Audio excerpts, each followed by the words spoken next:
जय हिंद दोस्तों, welcome to today exam classes. दोस्तों आज के इस वीडियो में हम राजस्थान ग्राम विकास अधिकारी मेंस और रीट भर्ती परीक्षा के लिए मॉडल पेपर सीरीज का 5वां मॉडल पेपर क्वेश्चन आंसर लेकर आए हैं। जिस मॉडल पेपर में कुल 20 क्वेश्चन होंगे और ये सभी क्वेश्चन हैं जो आपके राजस्थान ग्राम विकास अधिकारी मेंस और रीट भर्ती परीक्षा के नए सिलेबस पर आधारित हैं। अगर दोस्तों आप भी रीट भर्ती परीक्षा या ग्राम विकास अधिकारी मेंस की तैयारी कर रहे हैं तो इस वीडियो को लास्ट तक जरूर देखें और इन सभी मोस्ट इंपॉर्टेंट क्वेश्चन आंसर को जरूर याद करें, क्योंकि दोस्तों ये सभी क्वेश्चन है जो बार बार रिपीट होने वाले मोस्ट इंपॉर्टेंट क्वेश्चन आंसर हैं, इसलिए इन सभी क्वेश्चनों को आप जरूर याद करें। तो चलिए देखते हैं आज का पहला क्वेश्चन। पहला क्वेश्चन है, राजस्थान के किस जिले की सबसे कम नगरीय जनसंख्या है? तो दोस्तों इस सवाल का सही जवाब देगा ऑप्शन डी, यानी राजस्थान में प्रतापगढ़ जिले की सबसे कम नगरीय जनसंख्या है। किस जिले की सबसे कम नगरीय जनसंख्या है? प्रतापगढ़ की। जबकि सबसे अधिक नगरीय जनसंख्या है वो है जयपुर जिले की। अगर सबसे अधिक का पूछे तो हो जाएगा जयपुर, और सबसे कम नगरीय जनसंख्या का पूछे तो हो जाएगा प्रतापगढ़ जिला। अगला दूसरा क्वेश्चन है, राणा कुंभा द्वारा निर्मित अचलगढ़ का किला किस स्थान पर स्थित है? तो दोस्तों इस सवाल का सही जवाब देगा ऑप्शन बी, यानी माउंट आबू में है जो राणा कुंभा द्वारा निर्मित अचलगढ़ का किला स्थित है। कहाँ पर? माउंट आबू चिरोही में। नेक्स्ट अगला तीसरा क्वेश्चन है, भारत के 48वें मुख्य न्यायाधीश कौन हैं? तो दोस्तों इस सवाल का सही जवाब देगा ऑप्शन बी, यानी एन.वी. रमन्ना हैं जो भारत के 48वें मुख्य न्यायाधीश हैं। कौन है 48वें मुख्य न्यायाधीश? एन.वी. रमन्ना। नेक्स्ट अगला चौथा क्वेश्चन है, जादूगोड़ा यूरेनियम खदान किस राज्य में स्थित हैं? तो दोस्तों इस सवाल का सही जवाब देगा ऑप्शन सी, यानी जादूगोड़ा यूरेनियम खदान है जो भारत के झारखंड राज्य में स्थित हैं। और जादूगोड़ा है जो देश की पहली खदान है जो व्यावसायिक स्तर पर यूरेनियम अयस्क का उत्पादन करती हैं। कौन सी खदान? जादूगोड़ा यूरेनियम खदान, जो किस राज्य में स्थित हैं? झारखंड राज्य में स्थित हैं। अगला नेक्स्ट पांचवा क्वेश्चन है, किस वर्ष में M.K. यानी मोहनचंद करमचंद गांधी और लॉर्ड इरविन के बीच गांधी इरविन संधि पर हस्ताक्षर किए गए थे? तो इस सवाल का सही जवाब देगा ऑप्शन डी, यानी साल 1931 में गांधी इरविन संधि पर हस्ताक्षर किए गए थे। कब किए गए थे? साल 1931 में। और किसके बीच? महात्मा गांधी और लॉर्ड इरविन के बीच। अगला नेक्स्ट छठा क्वेश्चन है, जीएसटी परिषद की अध्यक्षता किसके द्वारा की जाती है? तो दोस्तों इस सवाल का सही जवाब देगा ऑप्शन डी, यानी जीएसटी परिषद की अध्यक्षता है वो केंद्रीय वित्त मंत्री के द्वारा की जाती हैं। किसके द्वारा? जीएसटी परिषद की अध्यक्षता की जाती है केंद्रीय वित्त मंत्री के द्वारा। और वर्तमान में केंद्रीय वित्त मंत्री कौन है? तो हमारे भारत की वर्तमान में वित्त मंत्री हैं निर्मला सीतारमण। कौन है? निर्मला सीतारमण है जो वर्तमान में भारत की वित्त मंत्री हैं, जो जीएसटी परिषद की अध्यक्षता करती हैं। इसी प्रकार नेक्स्ट अगला छठा क्वेश्चन है, किसने मुंबई में जल टैक्सी सेवा को हरी झंडी दिखाई है? तो इस सवाल का सही जवाब देगा ऑप्शन बी, यानी हाल ही में केंद्रीय बंदरगाह जल मार्ग एवं आयुष मंत्री सर्बानंद सोनोवाल हैं, जिन्होंने महाराष्ट्र के मुंबई में नागरिकों के लिए सबसे प्रतिष्ठित जल टैक्सी सेवा को हरी झंडी दिखाई है। किसने दिखाई है? मुंबई में जल टैक्सी को हरी झंडी वो दिखाई है केंद्रीय आयुष मंत्री और जल मार्ग मंत्री सर्बानंद सोनोवाल ने। नेक्स्ट अगला क्वेश्चन है, निम्नलिखित में से किस राष्ट्र ने पुरुषों की हॉकी में अधिकतम ओलंपिक स्वर्ण पदक जीते हैं? तो इस सवाल का सही जवाब देगा ऑप्शन डी, यानी अपना भारत देश है जो ओलंपिक के इतिहास में 8 स्वर्ण पदकों के साथ सबसे अधिकतम ओलंपिक स्वर्ण पदक जीतने वाली टीम है। कौन सी टीम?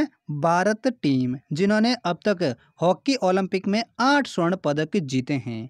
और स्वतंत्र भारत में ब्रिटेन को हराकर साल 1948 में भारत ने अपना पहला स्वर्ण पदक जीता था।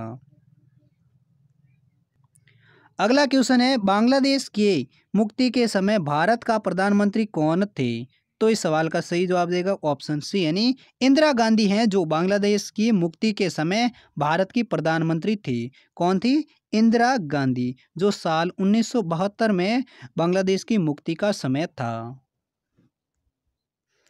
नेक्स्ट अगला क्वेश्चन है, निम्न में से किस संगठन ने हाल ही में तंबाकू छोड़ो ऐप को लॉन्च किया है? तो इस सवाल का सही जवाब देगा ऑप्शन है ए यानी विश्व स्वास्थ्य संगठन है जिन्होंने हाल ही में तंबाकू छोड़ो ऐप को लॉन्च किया है। और इस ऐप को दक्षिण पूर्व एशिया क्षेत्र में विश्व स्वास्थ्य संगठन ने लॉन्च किया है। कौन से ऐप को? तंबाकू छोड़ो ऐप को। और ये किसने लॉन्च किया है? विश्व स्वास्थ्य संगठन यानी WHO ने। अगला नेक्स्ट क्वेश्चन है, भारतीय संगीत नाटक अकादमी की स्थापना कब हुई थी? तो इस सवाल का सही जवाब देगा ऑप्शन बी यानी साल 1953 में भारतीय संगीत नाटक अकादमी का स्थापना हुई थी। कब हुई थी? साल 1953 में।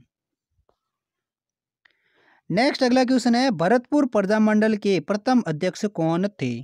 तो दोस्तों इस सवाल का सही जवाब देगा ऑप्शन ए यानी भरतपुर प्रजामंडल के प्रथम अध्यक्ष हैं वो गोपीलाल यादव थे।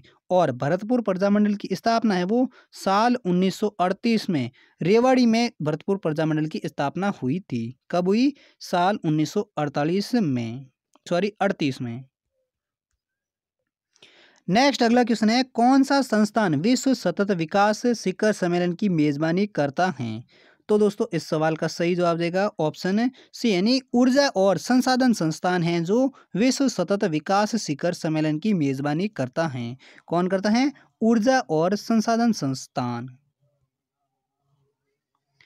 अगला क्वेश्चन है, अटल भूजल योजना का उद्देश्य भारत के कितने राज्यों में भूजल प्रबंधन में सुधार करना है? तो इस सवाल का सही जवाब देगा ऑप्शन सी यानी अटल भूजल योजना का उद्देश्य है वो भारत के 7 राज्यों में भूजल प्रबंधन में सुधार करना है। कितने राज्यों में? 7 राज्यों में। और किस योजना के तहत? अटल भूजल योजना के तहत। नेक्स्ट अगला क्वेश्चन है, रॉक फास्टफेड राजस्थान के किन जिलों में पाया जाता है? तो इस सवाल का सही जवाब देगा ऑप्शन ए यानी रॉक फास्टफेड है वो राजस्थान के बांसवाड़ा, जैसलमेर और उदयपुर जिले में पाया जाता है। और दोस्तों आपको बता दें कि देश में रॉक फास्टफेड के मामले उत्पादन के मामले में राजस्थान का है वो प्रथम स्थान है। और राजस्थान के बांसवाड़ा, जैसलमेर और उदयपुर में सबसे ज़्यादा रॉक फास्टफेड का उत्पादन किया जाता है।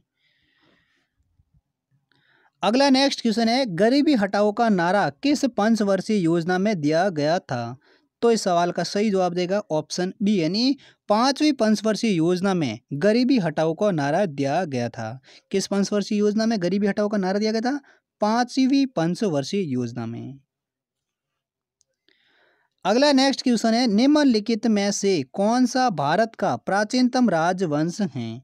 तो इस सवाल का सही जवाब देगा ऑप्शन सी यानी मौर्य राजवंश है जो भारत का सबसे प्राचीनतम राजवंश माना जाता है। कौन सा वंश? मौर्य वंश। नेक्स्ट अगला क्वेश्चन है, राष्ट्रीय चिन्ह सिंह स्तंभ कहाँ से लिया गया है? तो इस सवाल का सही जवाब देगा ऑप्शन ए यानी सारनाथ से जो राष्ट्रीय चिन्ह सिंह स्तंभ है जो लिया गया है। कहाँ से? सारनाथ से। अगला नेक्स्ट क्वेश्चन है, किस अभिनेता की ऑटोबायोग्राफी का शीर्षक खुल्लम खुल्ला है? तो दोस्तों इस सवाल का सही जवाब देगा ऑप्शन सी यानी ऋषि कपूर अभिनेता की ऑटोबायोग्राफी है जिसका शीर्षक है वो है खुल्लम खुल्ला। क्या है शीर्षक? खुल्लम खुल्ला। और ये किसकी ऑटोबायोग्राफी है? ऋषि कपूर की। अगला नेक्स्ट क्वेश्चन है, भारत के प्रथम उप प्रधानमंत्री कौन थे? तो दोस्तों इस सवाल का सही जवाब देगा ऑप्शन सी यानी सरदार वल्लभ भाई पटेल हैं जो भारत के प्रथम उप प्रधानमंत्री थे। जबकि प्रधानमंत्री कौन थे? वो थे पंडित जवाहरलाल नेहरू। यानी पंडित जवाहरलाल नेहरू हैं जो भारत के प्रथम प्रधानमंत्री थे और उप प्रधानमंत्री थे सरदार वल्लभ भाई पटेल। तो दोस्तों ये थे राजस्थान ग्राम विकास अधिकारी मेंस और रीट भर्ती परीक्षा के मॉडल पेपर क्वेश्चन आंसर। उम्मीद करता हूँ ये सभी क्वेश्चन आपको अच्छे से याद हो गएंगे। अगर याद हो गए तो इस वीडियो को लाइक करें, चैनल पर पहली बार है तो चैनल को भी ज़रूर सब्सक्राइब करें।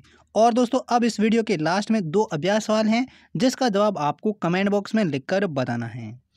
तो आज का पहला अभ्यास क्वेश्चन है, मोहनचंद करमचंद गांधी यानी महात्मा गांधी जी की माता का नाम क्या था?